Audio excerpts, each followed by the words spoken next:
kami dari 2.3 akan membincangkan sedikit berkaitan ayat Makkiyah dan ayat Madaniyah dalam video ini. Al-Quran merupakan sebuah kitab suci yang sentiasa dibaca oleh umat Islam di seluruh dunia. Al-Quran telah dijamin oleh Allah Subhanahu Wa Taala ia akan terpelihara dari sebarang perubahan hingga ke hari kiamat kelak. Al-Quran adalah wahyu ilahi, kitab suci yang diturunkan kepada Nabi Muhammad SAW sebagai pedoman hidup bagi umat manusia. Al-Quran merupakan sumber rujukan umat Islam selain daripada hadis, ijtima' dan qiyas. Al-Quran merupakan mukjizat paling agung yang pernah dikurniakan kepada Nabi Muhammad SAW menerusi perantaraan malaikat Jibril. Ia menjadi kitab yang paling lengkap menerusi segala peraturan hidup. Sejarah penurunan Al-Quran bermula selepas baginda Nabi Muhammad SAW mendapat wahyu pertama pada 17 Ramadan di Gua Hira. Wahyu pertama adalah dalam surah Al-Alaq ayat 1-5 pada 17 Ramadan, manakala wahyu terakhir adalah surah Al-Baqarah ayat 278 hingga 281, dan selepas itu Al-Quran diturunkan secara beransur-ansur selama 23 tahun berdasarkan situasi, keadaan, pertanyaan, masalah dan jalan penyelesaian. Al-Quran diturunkan di dua tempat yang berbeza, iaitu di kota Makkah dan di kota Madinah. Oleh itu dalam video ini kami akan menerangkan sedikit berkaitan ilmu ayat Makkiyah dan ayat Madaniyah. Pada hari ini saya akan membincangkan tentang kepentingan mempelajari atau memahami ilmu Makki dan ayat Madani itu sendiri dalam ayat Al-Quran.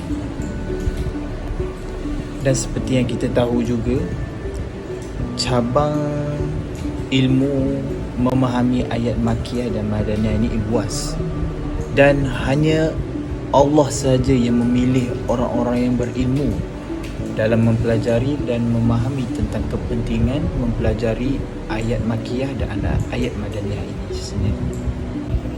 Dan seperti kita tahu, ayat Makkiyah dan Madaniyah ini mempunyai uslub bahasa yang tinggi, sehingga kan ada ulama yang hampir salah faham tentang ayat Makkiyah dan Madaniyah ni, di mana turunnya ayat ini, sama ada di Mekah ataupun Madinah.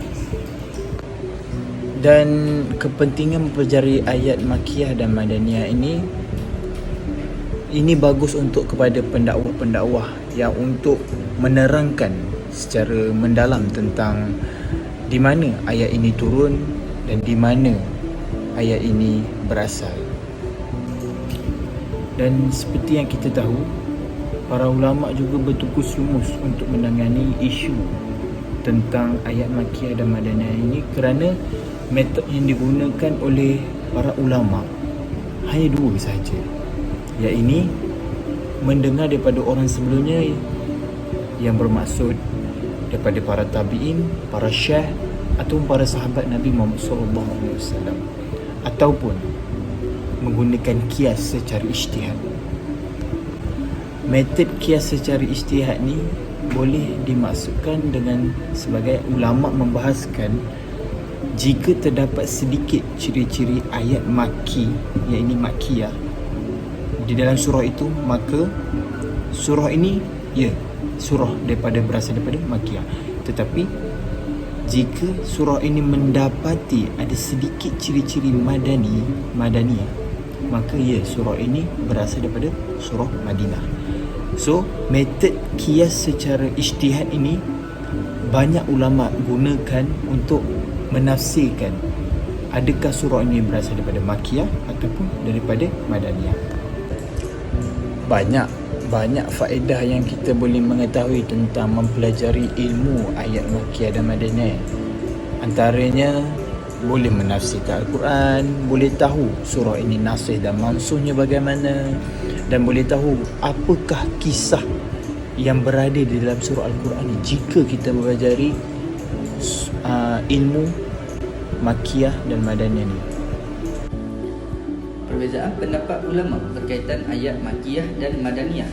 Secara umumnya, Makkiyah dan Madaniyah ialah ilmu yang membincangkan tentang ayat-ayat serta surah-surah yang diturunkan di Mekah dan Madinah serta kawasan sekitarnya.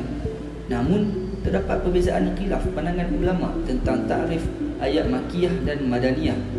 Oleh itu, ulama membahagikan kepada 3 bahagian, iaitu pembahagian yang pertama ialah pembahagian dari sudut masa, pembahagian yang kedua ialah pembahagian dari sudut tempat, dan pembahagian yang ketiga ialah pembahagian dari sudut tumpuan penurunannya. Yang pertama, pembahagian dari sudut masa. Ulama golongan ini mengatakan bahawa surah dan ayat yang diturunkan sebelum hijrah dinamakan ayat makiyah, manakala surah serta ayat yang diturunkan selepas hijrah dinamakan ayat madaniyah. Secara ringkasnya, ayat makiyah turun sebelum hijrah, manakala ayat madaniyah turun selepas hijrah.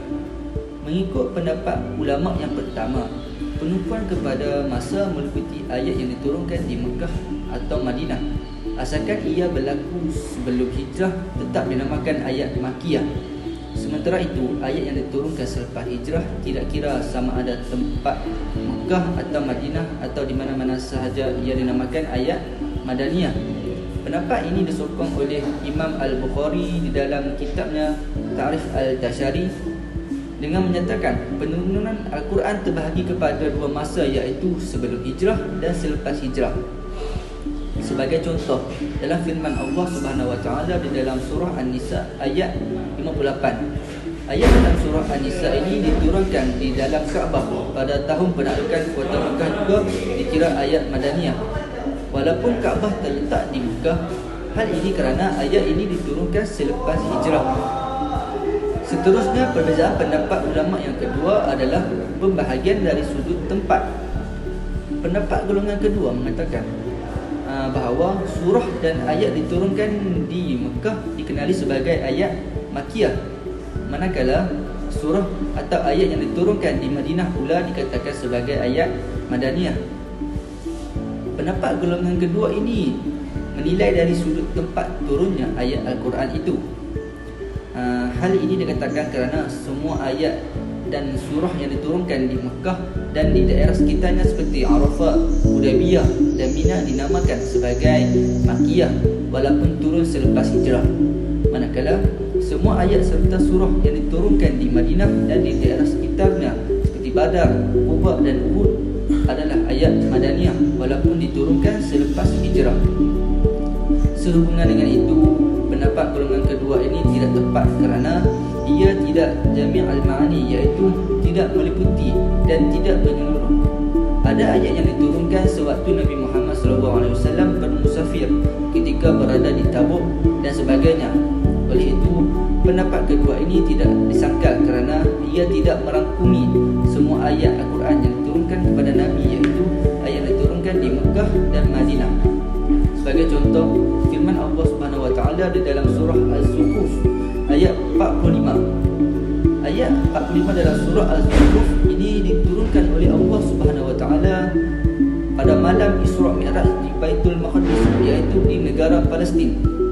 Sehubungan dengan itu, berdasarkan bukti tersebut menunjukkan bahawa ulama kedua tidak tepat, ia di mana berdasarkan pengertian dan pembahagian yang mereka berikan itu menambahkan ada ayat yang tidak termasuk di dalam mana-mana bahagian ayat makiyah dan ayat madaniyah.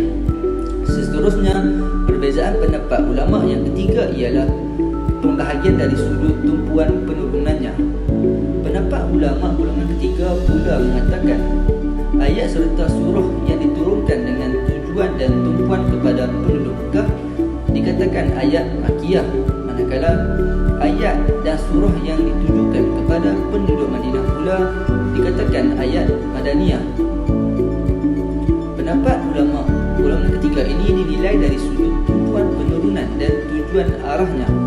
Menurut pendapat ketiga, ayat makiyah biasanya menggunakan lafaz ya ayyuhan nas dan ya bani adam, manakala ayat madaniyah menggunakan lafaz ya ayyuhallazina amanu. Sebagai contoh, firman Allah Subhanahu Wa Taala di dalam surah Al-Ahzab ayat 1, yang mana permulaan ayat menggunakan lafaz ya ayyuhan nabi. Oleh itu, pendapat golongan ketiga ini juga adalah tidak menyeluruh. Hal ini dikatakan kerana pembahagian yang mereka buat itu menyebabkan terdapat setengah ayat yang tidak termasuk dalam mana-mana bahagian, sama ada ayat makiyah makiyah ataupun ayat madaniyah. Sebagai contoh, permulaan ayat ya ayyuhan nabi tidak termasuk dalam ciri-ciri ayat makiyah dan ciri-ciri ayat madaniyah. Seterusnya kita akan mengetahui ciri-ciri sama ada ayat itu daripada makiyah ataupun ayat itu daripada madaniyah. Okey.